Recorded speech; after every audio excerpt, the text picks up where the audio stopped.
en mon tracé. Putain, je connais pas en mon tracé. T'es bien 5 mètres que le bracelet. Des habillés secs, tous tes bébés veulent son chèque. Comment va la team? Chaque fois les débuts de live comme ça me tue. Oh là là. Moi je suis pas fait pour ces conneries malheureusement hein. Alors, est-ce qu'il y a des anecdotes de gros loups albanais? Ça peut arriver éventuellement. Subez-vous. Oui c'est vrai, subez-vous. Ça c'est un vrai fait. Il faut s'abonner. Ah non non non. Moi je le répète depuis longtemps. Il faut s'abonner. Parce qu'après les gens ils disent oui mais Alexandre oui oui oui oui. Les gens disent pas ça en réalité. Tu vas au GP3, oui, le dernier jour je serai là. Je serai au GP3 le dernier jour. Pas mal la blague, Starfy. Hop hop hop. Pierre de la House nous envoie 5 subs. Oh Pierrot, t'as le don de me rendre agressif, je te le dis frérot. T'as le don de me rendre très agressif. Et rien que pour ça, on va le remercier en racontant une anecdote de gros loup albanais les gars. Gros connard de merde. Ah c'est vraiment pas cool. Ah c'est vraiment désagréable. Bon les gars, première anecdote de loup albanais parce que je veux rentrer directement dans le vif du sujet. Le sexe. Bon, alors, c'est une anecdote qui se réside en secondes. Je suis en couple avec une fille. Bonsoir les filles. Bonsoir. Bonsoir les filles. Bonsoir les filles. Oh, les filles. Mettez-vous toutes nues les filles. Non, c'est pas exactement ça que je voulais. Que là où je suis pas exactement. Enfin, vous voyez où je veux en venir. Je suis en seconde. Et en seconde, je sors avec une fille qui est une grosse cochonne de sa mère. Non, c'est pas vrai. C'est pas vrai, c'est une blague. C'est pas vrai. Non, arrêtez les gars, c'est une blague. Vous savez, vous me connaissez. Bref. Et je sors avec elle. On est en couple. On est resté en seconde. Je suis resté 6 mois avec elle. Vous vous rendez compte? C'est énorme. C'est beaucoup trop. C'est énorme. C'est immense. Et on est sortis ensemble. Et en 6 mois de relation, elle ne m'avait jamais présenté sa mère. Je n'avais jamais vu sa maman. Never ever. En fait, ce qui s'est passé, c'est que elle voulait pas que sa mère sache qu'elle était en couple. Et du coup, elle voulait pas que je rencontre sa mère. Du coup, dès que je venais chez elle, c'était en mode overtime. J'étais full shield. J'arrivais, je repartais, j'étais crack. Si vous voyez ce que je veux dire? Le sexe, abondamment le sexe. Un soir, je suis chez elle, ça fait 6 mois du coup qu'on est en couple. C'était bientôt la fin du couple, mais ça on ne le savait pas. Donc le couple battait de ses ailes à foison. Donc on fait le coït comme ça. Et là, qu'est-ce qu'on entend dans l'oreille? La daronne qui rentre du travail. Attendez, il y a Pierre de la House qui m'appelle en vidéo là. Attendez, 2 secondes. Attendez, le live TikTok, je peux plus le couper. Oh, je suis en live TikTok là. T'es en train de chier ou quoi? Ah, tu veux faire ça à tout le monde aussi? Comment ça se passe Alex quand on a fini de faire quelqu'un au Japon? Et bah moi dans l'avion en général je me mets des doigts dans le baltrou, mais j'imagine qu'au Japon c'est plutôt de l'eau par... Oula. Oui, attends, tu chies. Du Japon, mon pote. Ah du Japon, bah normalement il y a un petit jet qui arrive dans le fustifion, non? Attends, t'as un centre de contrôle. Attends, mais tu vas piloter un avion ou tu...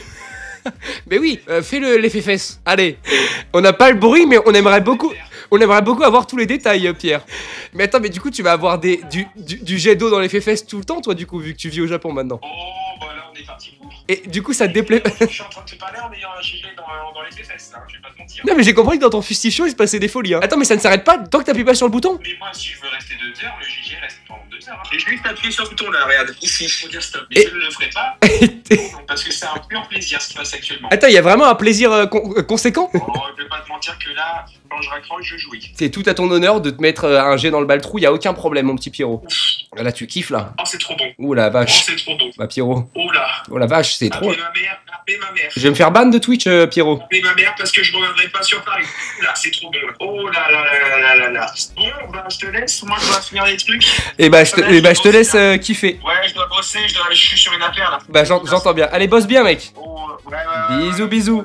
J'étais en train de raconter ma jeune anecdote. Il m'a cut on the truck, on the platforms de ce que je reconnais à la team là. C'est énorme ce qui s'est passé. Vous avez kiffé un petit peu le jet dans le cul? Enfin, bah, du coup, lui il a kiffé, c'est évident. Vous, c'est vrai que c'est. J'espère que vous avez kiffé l'interaction. Du coup, les gars, je disais, je suis en seconde et je suis en couple avec une fille. Ça fait 6 mois qu'on est ensemble et je suis en couple avec elle. Elle ne veut pas que je rencontre sa mère. Voilà, parce que sa mère, elle s'entendait pas hyper bien, donc elle veut pas que je rencontre sa mère. Et une fois, il est à peu près 19, 20h, 21h et on est en train de s'envoyer. Tandis que la daronne qui rentre dans la maison. Sauf que elle voulait pas que je vois sa mère. Du coup, là, on était en train de rentrer dans un micmac de qu'est-ce qu'on fait? Si je veux sortir de la maison, faut que je passe par la porte d'entrée. Si je passe par la porte d'entrée, je vois sa mère. Donc, du coup, nous, on était en train de pratiquer le coït. Yeah, the coït. Et on entend la mère arriver. Du coup, moi, je suis en mode bon, vas-y, on continue, on s'en fout, mais pas de bruit. Elle rentrera pas dans ta chambre de toute façon. Tu vois, c'est une daronne, elle va pas rentrer dans la chambre de sa fille comme ça, alors qu'on sait pas ce qui peut se passer dans cette brochant. Et elle me dit non.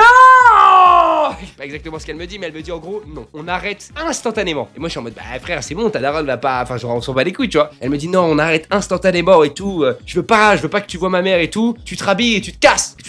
Tu rentres chez toi. Allez, tu dégages. Non, tu dégages! Sinon je t'en colle une! Je me rhabille et là, la daronne, elle crie à voix haute le nom de sa fille. Du coup, on va l'appeler Clafouti. Voilà, on va appeler toutes les meufs Clafouti. J'en ai pas rien à foutre. Clafouti, t'es là? Où es-tu, Clafouti? Du coup, à ce moment-là, elle répond ici.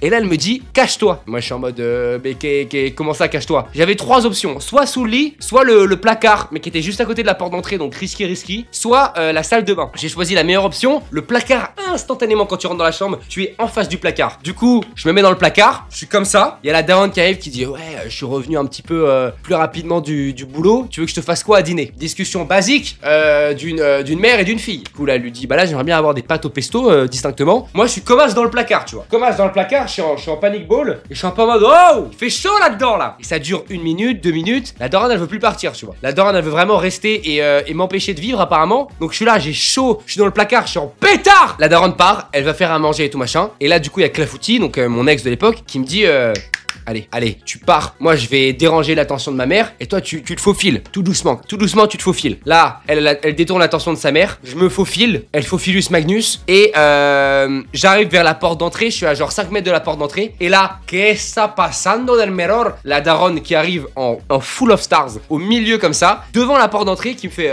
bonjour, on se connaît? Elle me dit ça mot pour mot. Donc là, à ce moment-là, je suis en mode oh, sérieux? Du coup, là, je regarde ma meuf de l'époque. Et je fais quoi? Qu'est-ce que je fais? La team je dis quoi là? Là je la regarde, elle a pas de réaction et moi du coup je lui dis bah bonjour, enchanté, je suis le petit ami de votre fille. Et là mec elle pète un câble la daronne. Le petit ami de ma fille est en couple. Et là je lui dis bah ouais depuis 6 mois. Le mec, mais gros je suis le plus grand trou du cul de France parce que mec comme un énorme trou de balle. Je me dis pas bah peut-être qu'il faut pas dire toute la vérité et j'enfonce le couteau in the play. La daronne elle est en pétard, elle est en mode c'est quoi ces conneries là? Comment ça en couple ma fille 6 mois? Genre elle était pas au courant tu vois. Du coup la daronne elle parle avec sa fille. Ouais, elle commence à l'engueuler et tout. Elle dit viens on va là, on va parler. Et moi du coup je dis bon bah moi j'y vais et tout moi. Et là et je vous jure que c'est vrai, elle me dit non toi tu restes là. Ok. My bad. Apparemment je suis obligé de rester parce que j'avais une évaluation d'histoire à réviser à la base. Et là elle éteint sa fille. Elle est en mode t'es sérieuse, tu me dis pas ça? Pourquoi on a une relation comme ça? Bref, elle s'engueule à mort. Et moi dites-vous pendant que la daronne elle est en train d'engueuler sa fille, mais quand je vous dis elle s'engueule à mort, c'est vraiment elle l'engueule la fille. Elle l'engueule genre vénère. Et pendant que ma meuf de l'époque est en train de se faire engueuler et tout, moi je suis comme ça au milieu du salon genre. Bon, je vais y aller moi hein. J'ai vraiment un contrôle d'histoire. J'y vais moi. J'ai aquaponé à 14h là, donc je dois vraiment y aller. Bref, elle l'engueule. Et vraiment les gars, je sais plus quoi faire. Je suis en panic ball, mais un vrai panic ball tactique. Et là, il y a la daronne qui vient me voir qui me dit allez à table. Je dis comment ça à table? Je lui dis comment ça à table? Elle me dit allez à table, tu viens manger avec nous. Je suis en mode bah de base j'allais vraiment rentrer chez moi à la base. J'ai vraiment rien demandé. Je me retrouve dans un guet-apens mon frère, mais même le mot guet-apens il est choqué. Les gars, on se retrouve à 3 dans un blanc intersidéral et une ambiance pesante, à 3 en train de dîner comme ça, en train de manger des pâtes au pesto avec la daronne furibond. Et comme ça mec, prise d'otage gros, j'étais en mode yes. N'hésitez pas à me demander de rentrer chez moi, je dirais instantanément oui, madame. Donc là, il y a mon ex Clafouti qui dit bon maman, laisse-le partir et tout machin. Non, il reste là, il va se présenter à moi, je vais apprendre à le connaître, je veux savoir qui est ton petit ami. Donc je parle avec la daronne et tout. Il s'avérait que la daronne, franchement rigolo la daronne. Franchement, j'ai passé un bon moment avec la daronne et je vous jure que c'est vrai. On mange, on commence à un petit peu détendre la discussion. Moi, je commence à faire des blagues on the track. Elle rigole de plus en plus. Moi, je suis en mode ok, ça sent bon cette histoire. Elle rigole vraiment vénère. Je suis ok en mode wow, c'est quoi? Faut que je gère la mère aussi. Bah, je peux la baiser la mère, y a pas de souci. Blague évidemment, on parle pas comme ça des femmes. Mais bref, vous avez compris l'idée. On est là, on est en pétard et pour le coup, Clafouti ne parle pas un mot. Clafouti a arrêté de parler vraiment genre. Et Clafouti en mode oh, comme ça, tu sais, elle est saoulée et tout machin. Venez sur Twitch la team. Bref, on finit le repas. Et là, elle me dit bon, un petit dessert. Là, j'étais en mode madame, là c'est vraiment une prise d'otage pour pas vous mentir. Donc je lui dis oui, moi je dois vraiment y aller et tout machin. Et vraiment elle en a rien à foutre. Elle est là en mode non, tu vas rester là et on va vraiment apprendre à se connaître. Donc là, j'étais vraiment en mode bon, là ça commence à devenir désagréable pour pas vous mentir madame, parce que c'est vraiment une prise d'otage. Là, je ressens ça vraiment. C'est moi j'ai envie de rentrer chez moi et manger avec ma mère à la base. Et du coup, on se cale, on mange le dessert. Je continue à parler avec la daronne et là la daronne hyper à l'aise, elle me dit tu étais au courant que ma fille elle fume de la bœuf? Ça, donc là il y a évidemment mon ex de l'époque qui me regarde dans les yeux en mode si tu parles tu es mort. Et là je lui dis je dis non, ah ouais, Clafoutis fume de la bœuf. Eh bah alors là, première nouvelle. Je le savais évidemment, ça faisait 6 mois qu'on était ensemble, c'était évident pour le coup. Et là elle me dit non parce que moi elle croit me le cacher depuis des mois et des mois, mais apparemment elle a décidé de me mentir et sur sa relation amoureuse, et sur ses relations amicales, et sur le fait qu'elle consomme des stupéfiants. Donc là j'étais vraiment comme ça en mode sérieux. Mais ça peut pas arriver à une autre personne que moi, sérieusement. Elle se fait éteindre une deuxième fois. Sauf que cette fois-ci je suis pas loin dans le salon où je peux me cacher derrière. Vous voyez ce que je veux dire? Je suis vraiment comme ça, genre bon. En train de manger ma petite danette Couvani. Bon bah alors c'est vrai que là ça commence à devenir goulûment désagréable, pour pas vous mentir, madame la mère de mon ex finalement. Elle l'engueule les gars. Fin du repas, et là elle me dit allez viens on va parler tous les deux sur le canapé, et elle dit à sa fille pars dans sa chambre, genre. Du coup sa fille elle part dans sa chambre, je me retrouve seul avec la daronne au milieu du salon, et là les gars elle m'a parlé 15-30 minutes. On était genre un vendredi ou un samedi, elle me dit bref tout ça pour te dire écoute t'es bienvenu ici, tu peux dormir à la maison. Du coup je vais voir ma meuf dans la chambre, je lui dis bah ta mère elle m'a proposé de dormir ici, j'ai pas osé lui dire non, du coup je dors ici. Du coup ma meuf elle était hyper énervée et tout machin, et là du coup bref v'là la nuit, à un moment donné c'est la nuit tu vois. Et je vous rappelle la daronne est rentrée, ça nous a coupé le copeau de bois, ça nous a coupé pendant le coït. Du coup on se retrouve à dormir et tout machin, on parle et tout, et vu que la daronne nous a coupé pendant le coït, on y va. Ça y va quoi, je veux dire, on y retourne quoi, on retourne au charbon, le sport de chambre, voilà. Et du coup, tranquillement, on commence à y aller quoi. Et là, on commence à commencer à kiffer un petit peu le queutru. Et là, on entend la daronne qui vient se rapprocher. On se dit bon, on va rentrer dans la chambre, tu vois. Sauf que la daronne, apparemment, elle s'entendait pas bien avec sa fille. Du coup, sa fille lui cachait constamment qu'elle était en couple, qu'elle avait des mecs et tout. Donc, les mecs ne venaient jamais dormir à la maison. Comme moi, j'avais jamais dormi chez elle, tu vois. Sauf quand la daronne n'était pas là, du coup. Et vu que la daronne n'a jamais été habituée à ça, elle s'est jamais dit putain, bah je rentre pas dans la chambre de ma fille parce que peut-être que elle est avec son mec chill, tu vois. Écoutez-moi bien, on est en train de s'envoyer bruyamment parce que les chambres étaient espacées tard les fous. Et la daronne, mais quand je vous dis sans toquer, c'est sans toquer, qui rentre dans la chambre. Je vous ai apporté des draps avec genre housse de couette pour les oreillers et tout. Je me rappelle très bien les gars, je me rappelle très bien une couette, mais déjà en plus déjà horrible.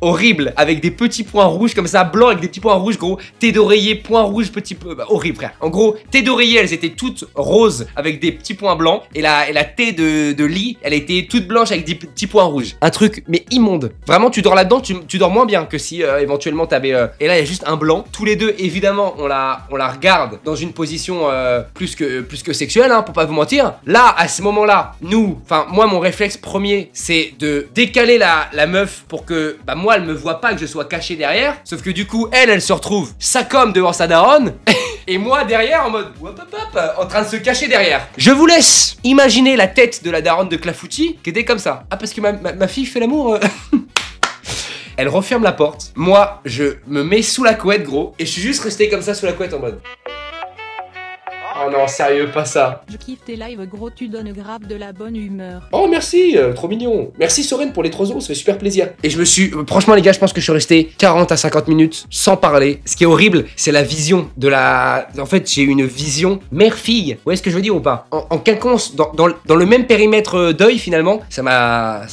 traumatisé. Ça m'a traumatisé, pour pas vous mentir, c'est... tu respirais quand même, évidemment que je respirais, sinon je serais mort, frère. Et du coup, gros, je me suis mis sous la couette, j'ai arrêté de parler, gros. J'étais tellement mal, je me sentais juste, je sais pas comment expliquer, mais mort.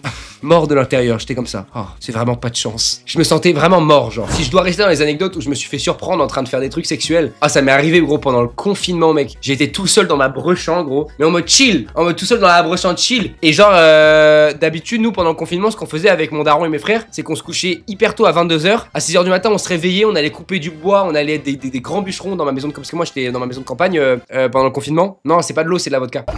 Et du coup, à un moment donné, je me réveille à 6h, on va couper du bois et tout, et je me recouche vers 8h parce que je suis éteint de fatigue. Et en fait, je me couche dans mon lit, il y a personne qui dort dans la chambre, et je me réveille à midi, gros, et je sais pas pourquoi, je pète un câble, je m'éteins le paf. Et il est midi, tu vois, il est midi, moi, sauf que moi, je sais pas qu'il est midi à ce moment-là, pour moi, j'ai dormi 30 minutes, tu vois. Genre, pour moi, il est 10h30. Et il y a mon daron qui arrive dans la chambre et qui dit: Alexandre, le dîner!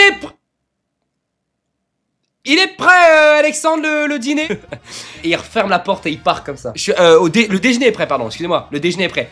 Le déjeuner, pardon. Et gros, et moi, je suis arrivé comme ça au déjeuner, j'ai descendu les escaliers, je suis en mode, c'est pas ce que vous croyez, hein. Parce que mon daron l'avait évidemment dit à toute la famille, ce bâtard. Moi, j'étais en mode, c'est pas ce que vous croyez. C'est parce qu'en fait, j'ai des petites démangeaisons là, parce que j'ai mes premières poils qui poussent là, et donc ça me gratte. C'est pour ça, hein, c'est pas.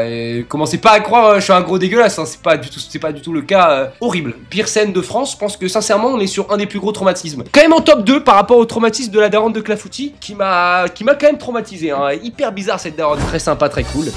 Wop hop hop, merci Anto pour le sub à foison. Merci les gars merci aux gens qui se sub avec Prime, c'est gratuit et moi vous me donnez de la thune. Donc vous payez rien et vous m'offrez quelque chose qui n'existe pas. C'est comme si vous me donniez des photos de vous tout nu, en slip, en caleçon, je m'en fous, je veux des photos.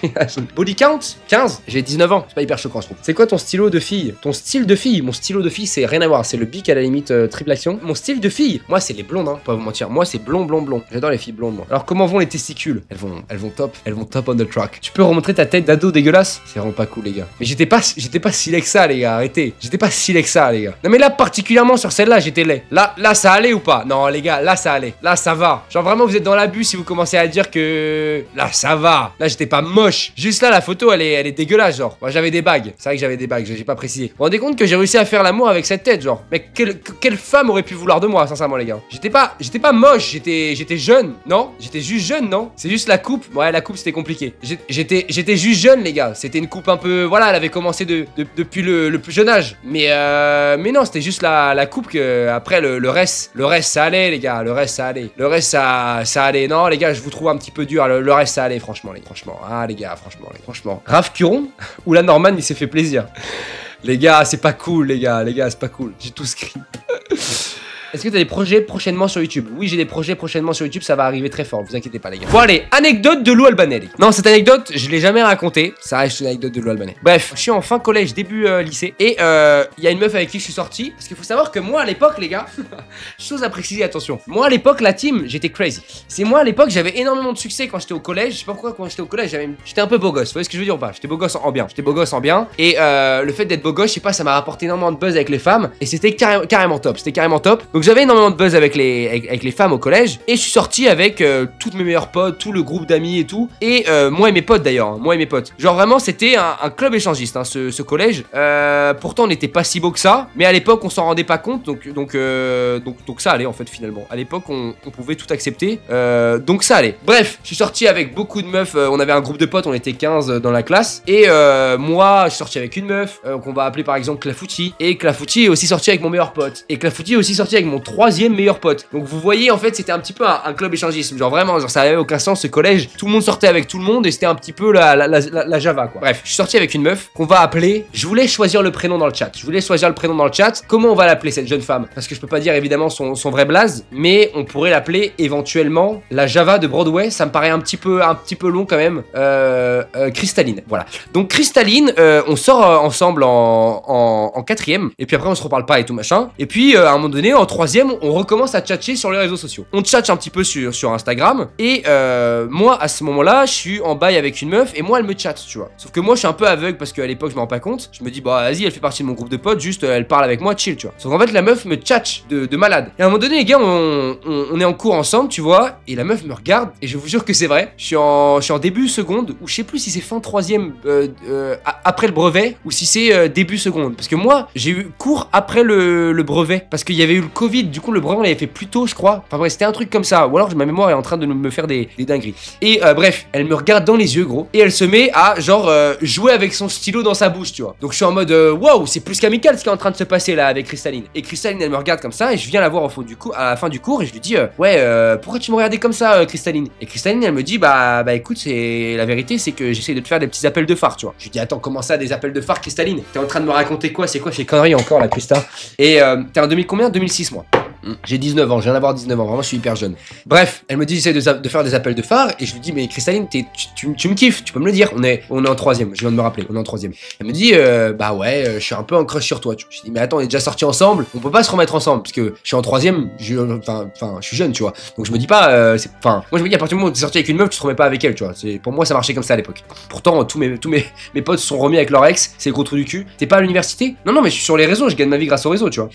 Et du coup, la petite Cristalline, elle me dit, bah écoute, ouais, je suis en crush sur toi et j'aimerais bien qu'on se mette ensemble. Je lui dis, bah écoute, Cristalline, moi je suis quasiment en couple avec une meuf là, donc on va pas pouvoir se mettre ensemble. Elle me dit, ok, y a pas de souci, elle le prend mal et tout machin. Bref, je vous saute un petit peu les détails. On est en espagnol, on est en cours, je la regarde dans les yeux et elle est en train de refaire la même chose avec son stylo. Sauf que cette fois-ci, elle se met vraiment à sucer son stylo, tu vois. Je suis en mode, là c'est trop. Là, je t'ai déjà dit non une fois, du coup, je viens d'avoir à la fin du cours, je dis, ouais, je suis bientôt en bail avec une meuf et tout, évite de me faire des appels de phare et tout. Surtout que moi, pour pas vous mentir, à ce moment-là, j'étais un peu, j'étais pas insensible à ses avances. Vous voyez ce que je veux dire? Moi, en vrai, je la kiffais un peu, tu vois. Une sacrée louve albanaise. Et bref, à un moment donné, je suis dans les toilettes et faut savoir que cette meuf, attendez, en fait, j'ai pas envie de vous dire tous les détails parce que j'ai peur qu'elle se reconnaisse parce que je sais qu'elle regarde mon contenu, mais c'est une meuf, gros, vraiment, elle avait une réputation de louve albanaise, quoi. Elle avait une réputation de louve albanaise, elle avait énormément eu de conquêtes et tout machin. Et en troisième, elle avait déjà ken avec genre 2, 3, 4, 5 mecs. En troisième. Tandis que personne avait ken, tu vois. C'était la seule meuf et la seule tout court du collège, tu vois. Et donc, du coup, à un moment donné, on est dans les toilettes et là, elle me saute dessus, elle m'embrasse. Et c'est pour ça d'ailleurs que j'ai jamais raconté cette anecdote parce que je me suis dit, elle est un peu touchy cette anecdote. Elle m'embrasse, je pète un câble, je dis, t'es sérieuse? Je suis en couple. Parce qu'à ce moment-là, je m'étais mis en couple. Je lui dis, je suis en couple, là, c'est vraiment pas respectueux, genre. Là, c'est vraiment pas respectueux, genre. Je t'ai déjà dit une fois, 2 fois. Et elle me dit, de toute façon, je te lâcherai pas. Je suis en mode, wow, ok. Elle part des toilettes. Moi, je suis choqué, tu vois, je suis un peu sous le choc et tout. J'en parle évidemment à ma meuf de l'époque. Ma meuf me largue. Fin de couple. Fin de couple, elle a pas attendu très longtemps. Et je crois que même, elle me largue pas pour ça, mais elle me dit, putain, mais c'est hyper chaud et tout machin. Elle pète un câble, elle me parle pas pendant une semaine. Et puis, après, je lui annonce que j'ai reparlé. Non, c'était une histoire horrible. Je lui annonce que j'ai reparlé avec mon ex, mais pas pour les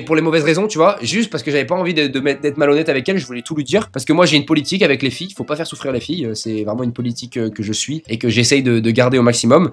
Prendre soin du partenaire avec qui t'es, c'est le minimum de respect que tu dois avoir. Et j'essaye de suivre ça pour être la meilleure personne, la meilleure version de moi-même. En couple ou dans les relations quelconques, que ça soit amical ou quoi. Voilà. Et du coup, je lui dis la vérité. Je lui dis voilà, j'ai reparlé avec mon ex parce qu'elle m'a renvoyé un message et tout. Mais c'est pas pour de mauvaises raisons. C'est pour lui rendre mes affaires et tout machin. Elle me quitte. Donc à ce moment-là, je me retrouve célibataire. La meuf, je la recroise plusieurs fois dans les couloirs, en cours et tout. On parle et on est dans le même groupe de potes. Donc on se retrouve au self ensemble. Au self, elle mange. Je vous jure que quand elle mange, elle me regarde dans les yeux. Elle fait des trucs chelous. Elle fait des. Mais il y a gros, genre des signes en mode je pouvais pas passer à côté, tu vois. Et je lui dis franchement, ce que tu as fait, c'est vraiment pas cool. C'est carrément une agression, quoi. Mais à l'époque, on parlait pas de V, d'agression, tout ça. Maintenant, c'est un peu ressorti. Et c'est cool que ça soit ressorti parce que ça met en lumière les personnes qui vivent vraiment ça et tout. Elle me dit ouais, mais j'en ai rien à foutre, je te lâcherai pas. T'es mon crush depuis je sais pas combien de temps, machin. Et du coup, ça suit sur limite un mois. Vous voyez, ce genre de délire là, ça suit sur un mois. Les petits signes en cours, les petits signes. Elle m'envoie des messages. On continue à parler un petit peu sur Instagram, mais je suis bizarre parce qu'elle m'a fait un truc bizarre et du coup, depuis à partir de ce moment-là, je me sens mal avec elle. Et à un moment donné, les gars, vraiment, je suis dans les toilettes au 2e étage. Et d'ailleurs, je me rappelle, je vais en cours d'anglais. Je vais en cours d'anglais en demi-groupe. Et j'étais en demi-groupe avec elle parce qu'elle était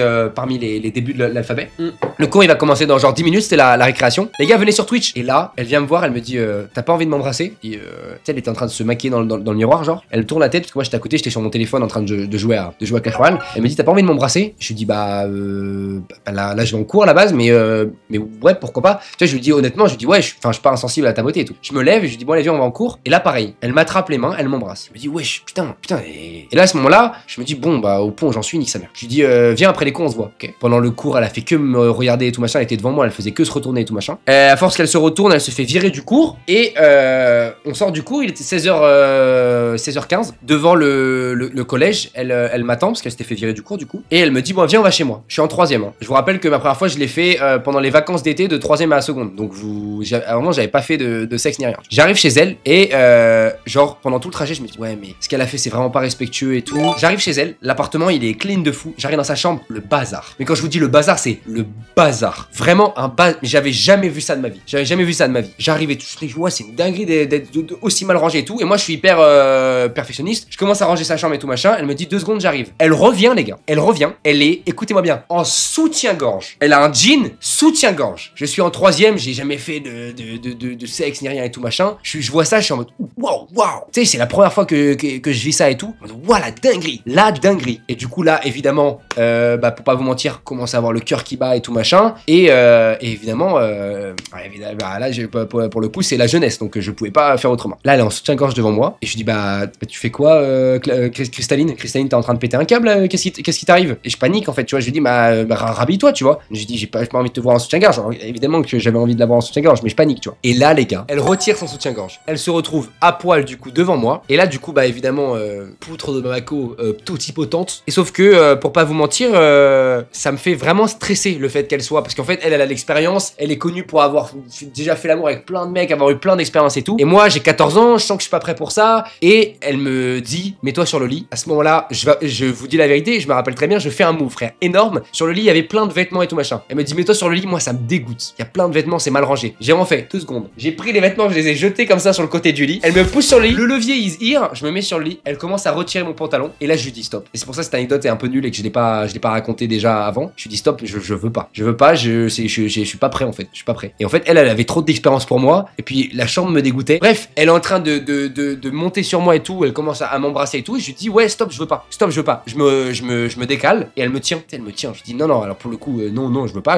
tu vois. Je veux pas. Je dis ouais, franchement, je suis vraiment, vraiment, je suis pas, voilà, je suis pas prêt du tout. Je me sens pas prêt. Pour le coup, ma première fois, je l'ai fait 4 mois après ça. J'ai fait 4 mois après ça ou 5 mois après ça. Et même à la première fois, j'étais pas prêt. 4 mois après. Donc là, j'ai bien fait, tu vois. Et du coup, je lui dis non, je suis pas prêt. Je suis pas prêt du tout. Je lui dis je suis trop jeune. Et puis t'as trop d'expérience et tout. Et puis pour pas vous mentir, la chambre me dégoûte. Elle me dégoûte un peu parce que, enfin, c'est pour le coup, c'est pas pour être méchant et tout, mais à ce moment-là, genre après ce qu'elle a fait, où elle m'embrasse sur la bouche alors que je suis en couple, sans mon consentement. Enfin bref, tout ça, ça m'a un peu dégoûté. Et je lui dis non. Et gros, pendant, je pense 20 minutes, elle force vénère. Si, s'il te plaît, si, vas-y, viens et tout machin. Non, genre, je veux juste pas et tout. Et genre, gros, j'étais juste trop gêné, j'étais tout rouge pendant genre 20 minutes.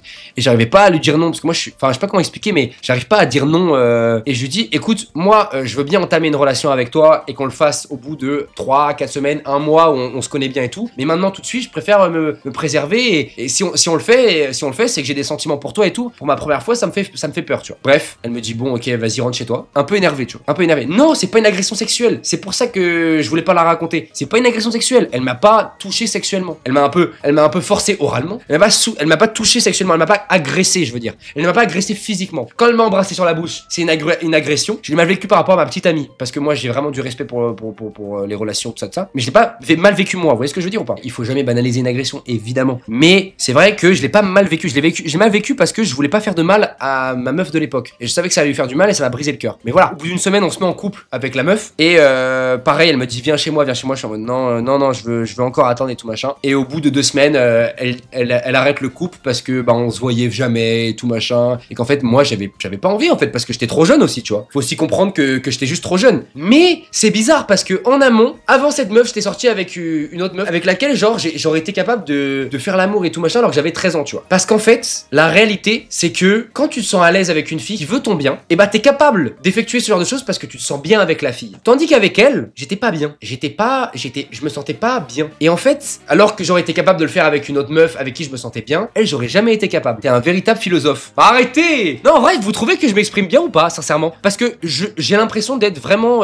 con quand je parle. Je sais pas comment t'expliquer, mais moi, je suis un mec, je fais de l'humour. Voilà, je fais de l'humour sur les réseaux depuis très longtemps. Et alors, ça plaît, c'est cool que ça plaît. Moi, ça me rend grave heureux. Mais j'ai vraiment l'impression d'avoir du mal à m'exprimer quand je suis en live et tout. J'ai l'impression d'avoir du mal à dire vraiment ce que je pense, de donner des détails aux anecdotes. J'ai l'impression de mal raconter mes anecdotes. Et c'est pour ça que ça me rend fou parce que quand je vois que ça marche et tout, je me dis putain, c'est fou parce que j'ai l'impression de mal faire les choses. Après, moi, j'ai aussi un truc, pour pas me mentir, j'ai un petit complexe d'infériorité, je crois, par rapport à moi. Quand je suis dans des events d'influenceurs et tout, je me sens grave petit par rapport aux autres, je me sens grave nul, genre. C'est trop bizarre. Alors qu'en vrai, dans la vraie vie en général, j'ai confiance en moi. Quand je fais du foot, j'ai confiance en moi. Quand je vais à la salle, j'ai confiance en moi. Quand je marche dans la rue, moi, je me trouve physiquement plutôt beau, tu vois, je me trouve pas moche. Et puis je sais que je plais, donc ça va. Au niveau, voilà. Mais dès que ça touche au réseau, je sais pas, j'ai une sorte de petit complexe d'infériorité. Et c'est dommage parce que je devrais avoir confiance en moi en vrai, parce que ça marche et qu'il y a pas de raison de se dire putain, Alexandre, voilà. Mais en fait, je pense qu'en fait, faut que j'ai plus confiance en moi sur les réseaux. Et je pense qu'en ayant plus confiance en moi, j'y arriverai mieux. Peut-être que ça marchera mieux parce que je serai plus authentique. Mais j'ai quand même l'impression d'être très authentique en live. Je vous envoie les gars chez Samuel Etienne. Je vous envoie chez Samuel Etienne, le petit loupard. Allez me péter le raid les gars, allez me péter le raid. Et je vous fais des gros bisous, merci pour les clips, continuez ainsi. Bisous et dites à Samuel Etienne de s'abonner à mon Instagram.